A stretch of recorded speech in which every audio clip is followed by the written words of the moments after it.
Is the color calibration module broken? Or is this just another case of Bruce doesn't understand all of the science?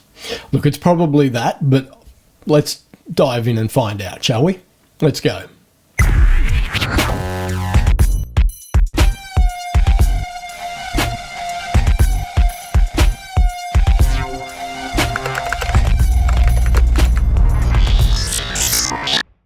Hi, and welcome to episode 152 of Understanding Darktable. Now, if you've been following my channel for a while, you would know that I have always made it a thing of get to the point of the video right from the outset. So we're going to do that, but I just want to say I want to cover some other stuff at the end. So hang around at the end because we're going to cover some other stuff. Okay, so what do I mean by is the color calibration module broken? Before I answer that, I want to remind you about the video that I linked to in, I think it was either 150 or 151, about this guy who shoots everything at 5600 Kelvin. He never changes his white balance. And I found that video very interesting. It made sense to me, and I was keen to try that idea out.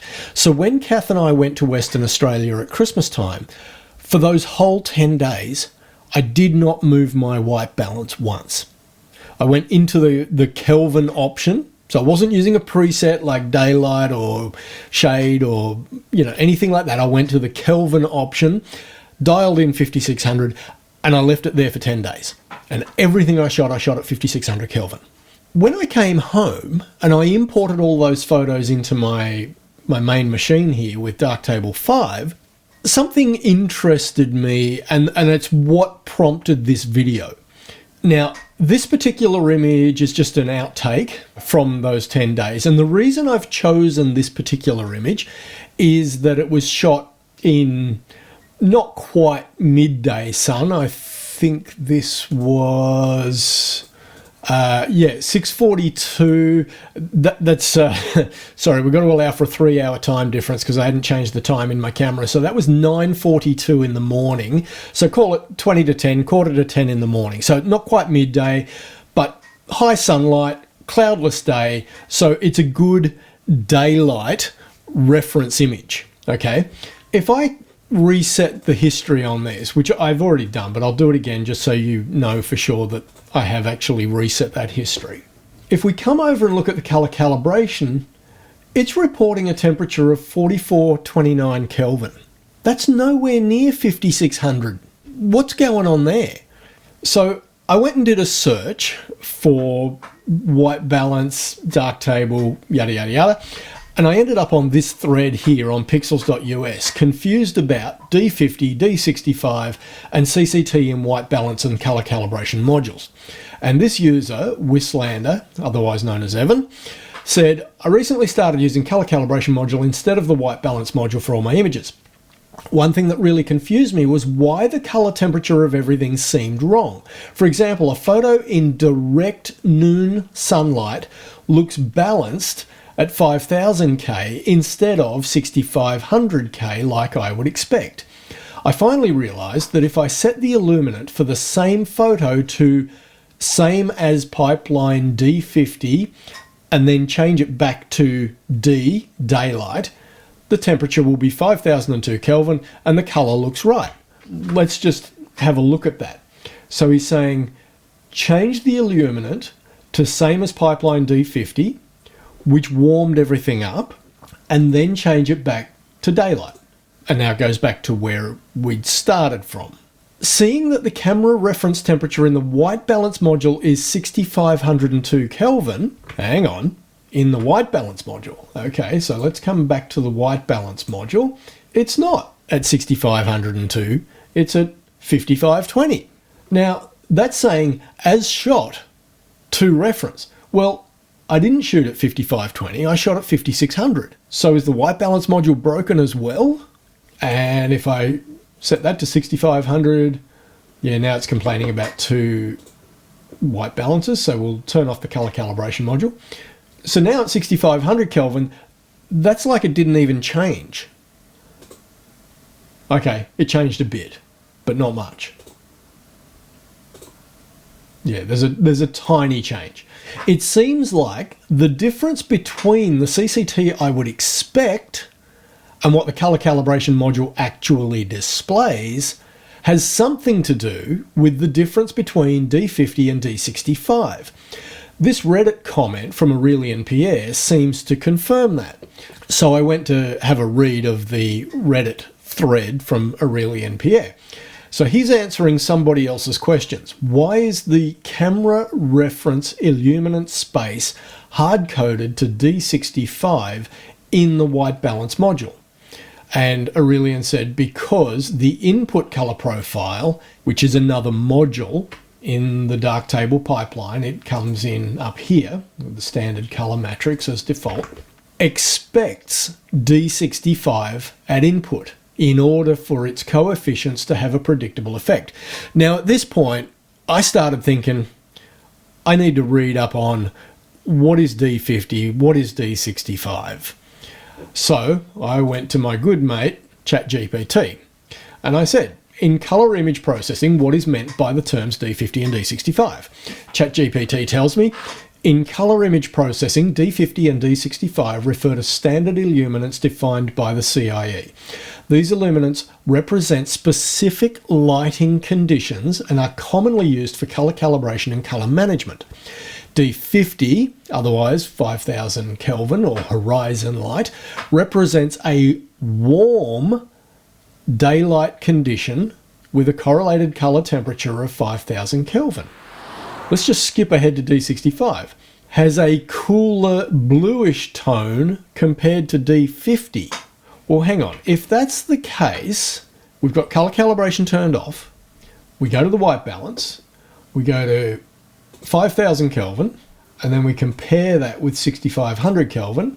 Those are back to front, according to ChatGPT. Now, I know ChatGPT is not without its failings, so I'm a little unsure who's in the wrong here. Did ChatGPT give me wrong information, or is there something back to front in darktable? Because 6500 Kelvin is showing as warmer than 5000 Kelvin. But ChatGPT says it should be the other way around. 5000 Kelvin should be a more yellowish hue compared to D65, and D65 should be a cooler bluish tone compared to D50. And that is not what I am seeing. So, if you have knowledge on this, please comment down below. I would love to know. There's a certain part of me that says, why am I even bothering to go down this rabbit hole? You know, I'm happy with what I shoot. I'm happy with the results I get. I can process my images to look the way I'm happy with them in darktable without having to know all this stuff. But I guess part of me wants to do it for your benefit, and part of me, just being the geek that I am, has an interest in understanding why it is the way it is. So yeah, so back to Aurelien's responses. But the pipeline color space illuminant in the color calibration module is D50. And Aurelien said, because between input and output color profile, we're in an ICC pipeline expecting a D50 illuminant. So to summarize what we've covered so far, it sounds like the input color profile in darktable expects D65 at input, but then for the following part of the pipeline between the input color profile and the output color profile, it's expecting D50. So the color calibration module is, I guess, remapping that D65 to something referenced to D50. I think, like I said, this is, you know, new territory for me. I'm not trying to claim that I know stuff I don't. So again, if you have a way of dumbing this down for my benefit, please do. Comment away, post links, whatever you have to do. It was my understanding that the camera reference space is D50, while the pipeline color space ought to be determined by the working profile, which makes sense. D65 for sRGB, D50 for, etc. So if we come back to ChatGPT, it made reference to D65 is used as the standard white point for sRGB, which is exactly what Prof Wiki had suggested. D65 for sRGB, dphoto, etc. Any RGB space can be chroma adapted to the needed white point by tuning the primary colours. So I guess that's what I was saying, right? That the input colour profile is expecting D65, but then the color calibration module is remapping everything to a D50 reference, I think. Okay, for example, ICC profiles created with DCAM Prof assume a D50 target illuminant unless specified otherwise. If I use one of those, set the white balance module to D65 camera reference. Yes, the defaults are built for the standard input matrices taken out of Adobe DNG Converter, which are D65. If you use other profiles with different assumptions, of course you need to adapt the rest of your workflow accordingly. What I'm wondering is it likely that future versions of Darktable will deprecate the white balance module and force you to use only the color calibration? As mentioned on the documentation, an early rough white balance is needed before demosaicing in order for the interpolation algorithms to behave okay-ish. Especially the X-trans demosaicers, so that's referring to Fuji cameras, since they use a chroma versus luma separation. Without some white balance, the chroma will have a strong green deviation, which may cause chromatic aberrations after demosaicing. Okay, so that's starting to lose me, but I'm not really worried because I don't shoot Fuji. Okay, so now I come back to this original post on pixels. However, I still don't totally understand why this is. As far as I know, light temperature is objective, not relative to your workflow's illuminant. Midday sun is 6500 Kelvin regardless of whether your workflow is D50 or D65. I don't know why Evan is suggesting 6500 Kelvin. I had always heard 5600 Kelvin. I'm pretty sure most, speed lights and pro lights that you would use, I always thought they were around 55 or 5600 Kelvin, not 6500 Kelvin. Again, happy to be corrected if I'm wrong. I can't find any context where it would be 5000 Kelvin instead. Now, if I set the white balance module to 5002 Kelvin, the color calibration module will display color temperatures that make sense to me. But, 1, this displays a big red warning on both modules that I'm doing something wrong, right? 2 lots of white balance. 2, this requires me to create a preset and apply it to my photos, whereas I can apply 6502 Kelvin just by clicking reset on the white balance module. And 3, there must be a reason why the D65 illuminant 6502 Kelvin is the camera reference default for the white balance module rather than D50, which Aurelian has already answered in that Reddit post. I see that AP explained why in the comment I linked. Okay, there we go. But if using D65 makes all the CCTs in the color calibration module wrong and using D50 makes them right, doesn't that make the D50 illuminant the right reference for the white balance module? Okay, let's put that to the test. Let's turn on the color calibration module. Let's reset it. Come back to our white balance module and reset that, but we will change this to D50, so 5000 Kelvin. We're still getting the warning that there are 2 instances of white balance being applied, one through the white balance module and one through the color calibration module. But the white balance does look correct to me on my Asus ProArt monitor. Clearly, at least one of my assumptions here are wrong. I would greatly appreciate it if someone can point out which ones. Thank you. And then Todd Pryor has come back. You need to basically ignore color temperature if you use color calibration. They don't really mean anything. You are working with an illuminant in the cat color space, so it's a different concept. Okay, this is new to me.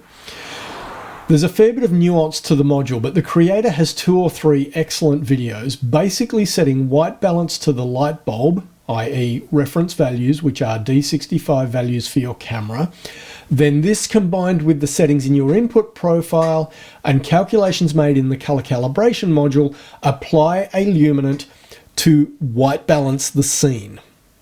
color calibration uses the full RGB information, whereas white balance comes from single channel values to create the white balance. That's an interesting point. I'm not exactly sure how that's different, but obviously it is. I trust Todd.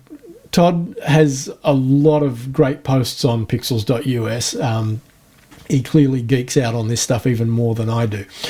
Using CAT for white balance is a perceptual exercise to try and make neutral items perceived that way in the scene to appear that way on the display or under display conditions. In the end, for the most part, the white balance module set on camera reference and color calibration set to as shot will be roughly identical to as shot with the white balance module alone, with one caveat. If there are any issues or bias in your D65 reference values, then the process will be altered. There is a suggested way to help to try and find better values if the default ones are not satisfactory. It's explained here in the video that he's linked to, how values are calculated and why the term invalid is used. He starts to dial in around 20 minutes and presents the direct issue around the 28-minute mark. Now, I've not yet sat down to watch that video, but I do plan to do that. And right now I feel like I've gone down this rabbit hole far enough. I've probably lost a few viewers who just couldn't tolerate all of this geekery. And I understand that. And it brings me back to my earlier comment. Like, I'm happy with the way I shoot. I'm happy with the images that I get. I'm happy with the output I get from Darktable. So do I really need to go down this rabbit hole? I don't know. I'm going to leave this here for now.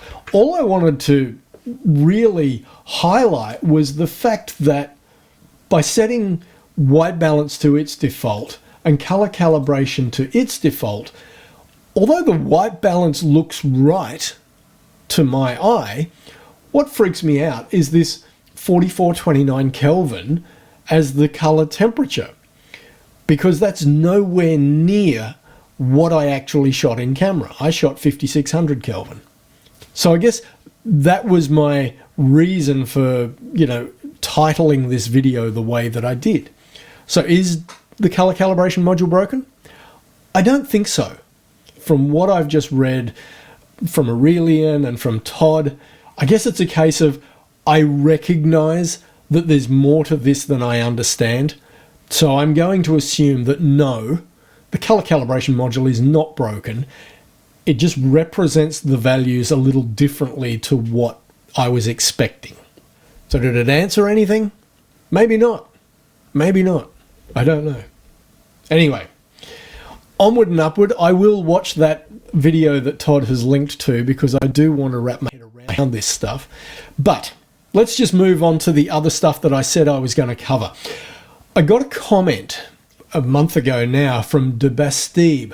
Thank you for the video. If you would like, could you present in your second video, and that was referring to what was going to be episode 151, and of course what De Bastille didn't realise was that I'd actually shot all of it in one slab. It became videos 150 and 151, so it was already recorded.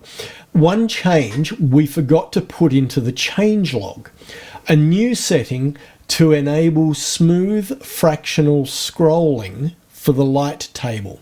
It's a small feature, one I worked on, but several people have found it very useful, so it could use some more advertisement. Okay, De Bastille, I will cover that for you, mate. So if we go back to the light table, when you scroll in the light table, you will notice that the top row of thumbnails is always a complete row of thumbnails. Like, they're not cropped off, it's the whole thumbnail. If we go into the preferences, go to light table and look for this option here, enable smooth scrolling for light table thumbnails, and check that. Now you will find that you can have an infinite scroll where it's not jumping a row at a time so that the top row is always complete. You can have a half of a thumbnail across the top row. That was the whole point of that feature. Why you would want that? I don't know. I'm happy with the standard behavior where you always have a complete row of thumbnails at the top, but know that you at least now have that option if that was something you had been asking for.